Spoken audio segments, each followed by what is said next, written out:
So I get a lot of questions about incorporating cardio or conditioning into your powerlifting routine.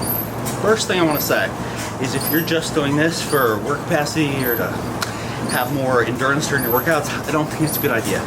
It's just not specific enough. I don't think it carries over well at all to powerlifting training. I think that you're better off just taking less rest time between your sets if that's your goal.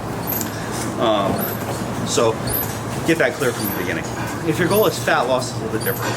Again, your most efficient way to lose fat is going to be cutting calories because, first of all, it's a lot easier to cut calories than use fucking cardio all the time. And second of all, cardio can interfere with your training, depending on how you do it. So the most important thing if you want to incorporate cardio is to make sure you're doing some type of low impact training.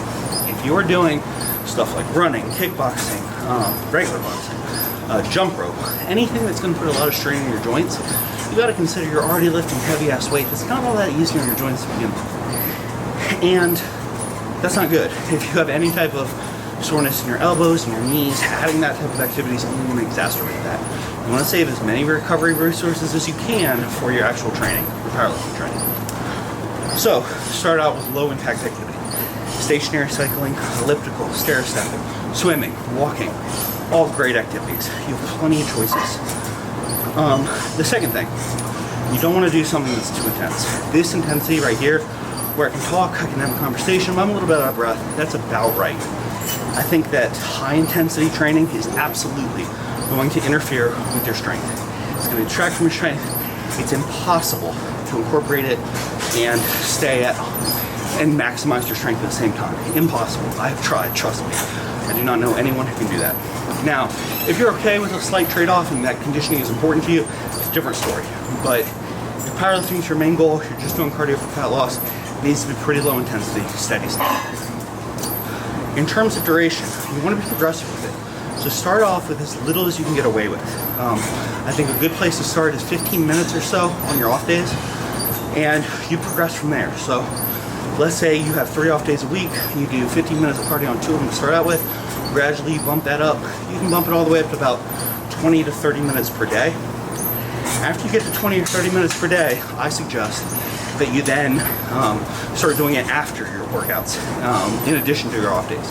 And that's because some studies show that you're going to get a training response after you go through about 20 to 30 minutes of cardio. It's going to start interfering, right, with your leg workouts. Damn, this is tough. So that's what I consider to be the end, the ideal length of cardio workout. I apologize for stuttering a lot in this video. It's hard to bike and to talk at the same time. So far, low intensity, steady state, low impact, 20-30 minutes, starting your off days, progress until you're doing it after your training workouts as well. I would suggest that you try as best you can to space your cardio away from your leg days. Typically the leg day is going to suffer more than the upper body day. And that if you have any high intensity days, try not to do cardio before those. If you have days where you're going all out, 100% effort, you should try and avoid doing cardio before then. You want to save as much energy as you can for that training. During meet prep, if at all possible, I recommend not doing cardio. Really don't. It's going to make it tough. I think that by the time you're ready for meet prep, you should already be at the stage where you're able to make weight just by manipulating your nutrition. So those are the basics. I'll put a full article up on Barbend so you guys can read if you prefer, get a little bit more detail. If you have questions, please ask me below, and I hope that helped.